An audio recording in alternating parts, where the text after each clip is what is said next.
Pengertian OJK. OJK adalah lembaga negara yang berfungsi menyelenggarakan sistem pengaturan dan pengawasan yang terintegrasi terhadap keseluruhan kegiatan di dalam sektor jasa keuangan, baik di sektor perbankan, pasar modal, dan sekitar jasa keuangan. Tujuan OJK itu sendiri ialah Otoritas Jasa Keuangan atau bisa disebut OJK dibentuk dengan tujuan agar keseluruhan kegiatan di dalam sektor jasa keuangan diselenggarakan secara teratur, adil, transparan, dan akuntabel, mampu mewujudkan sistem keuangan yang tumbuh secara berkelanjutan dan stabil, mampu melindungi kepentingan konsumen dan masyarakat.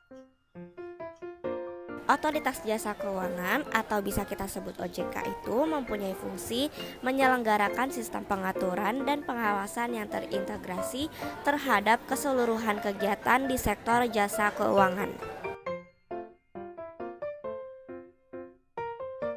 Otoritas Jasa Keuangan atau bisa disebut dengan OJK mempunyai tugas melakukan pengaturan dan pengawasan terhadap kegiatan jasa keuangan di sektor perbankan, sektor pasar modal, dan sektor IKNB.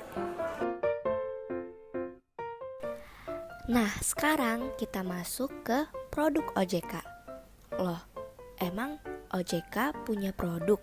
Ya tentu punya dong, malah mereka punya 9 produk. Yang pertama, ada akun bank. Layanan yang paling mendasar adalah akun terpusat yang mengatur dan memonitor kondisi keuangan Anda. Kartu prabayar mungkin sedang ngetren, tapi Anda akan dikenai biaya bunga yang tinggi. Tapi dengan memiliki akun bank nih, transaksi itu bahkan bisa lebih mudah. Uang juga lebih aman dan pastinya bakal terjamin. Serta kamu bisa mendapatkan layanan lain seperti kredit atau berbagai bonus. Next, kita masuk ke produk OJK yang kedua, yaitu ada kartu debit. Setelah kamu punya akun bank, kamu juga perlu nih punya kartu debit.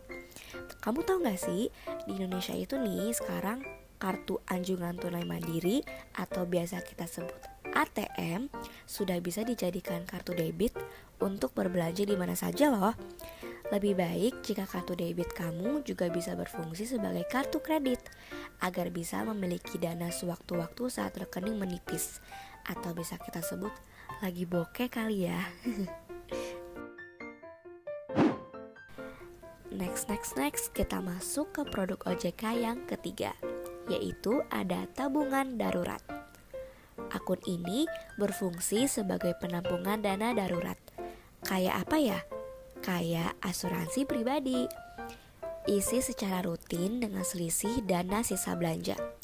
Lebih baiknya lagi jika kamu itu punya target berapa dana yang harus ditabung setiap bulan.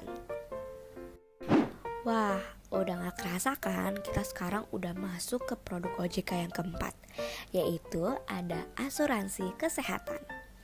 Asuransi kesehatan adalah asuransi yang memberikan jaminan kepada tertanggung untuk mengganti setiap biaya pengobatan yang meliputi biaya perawatan di rumah sakit, biaya pembedahan, dan biaya obat-obatan. Asuransi ini bukan indemnity, di mana tidak mengembalikan posisi keuangan sesaat sebelum terjadinya kerugian. Nah, kalau yang tadi kan asuransi kesehatan ya. Nah, sekarang produk OJK yang kelima itu ada yang bisa tebak nggak apa itu? Yap, betul, yaitu asuransi rumah. Asuransi rumah adalah produk asuransi yang memberikan perlindungan terhadap timbulnya kerugian akibat beberapa kerugian seperti kebakaran, tindak pencurian, hingga kerusakan akibat bencana alam. Wih, udah 5 produk OJK yang aku sebutin nih. Sekarang kita lanjut yuk ke produk OJK yang ke-6, yaitu ada asuransi kendaraan.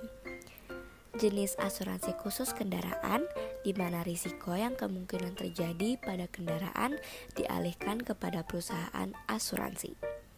Dalam pemilihan asuransi kendaraan, hal-hal yang perlu diperhatikan adalah kekuatan keuangan, jasa dan biaya atau beban. Lanjut ke produk OJK yang ketujuh, yaitu ada asuransi jiwa.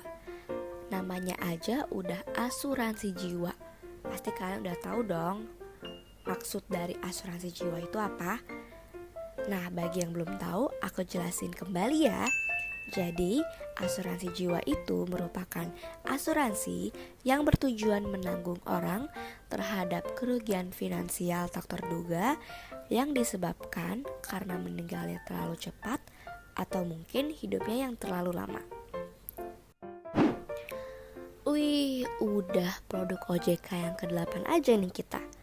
Tapi ada yang tahu gak sih produk OJK yang ke-8 itu kira-kira apa? Tapi kali ini bukan tentang asuransi lagi, tapi kali ini ada dana pensiun. Dana pensiun itu apa sih?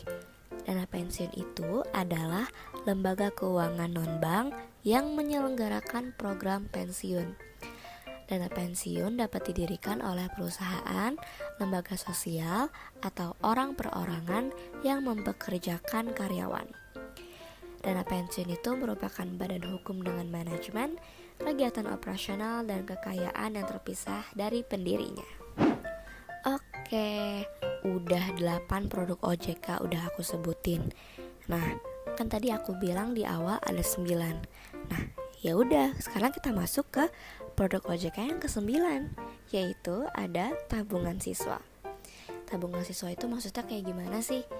Nah, jadi tabungan siswa itu adalah simpanan dengan perhitungan bunga harian yang penarikannya dapat dilakukan setiap saat dan yang pastinya lah diperuntukkan bagi siswa yang sekolahnya belum melakukan kerjasama dengan bank.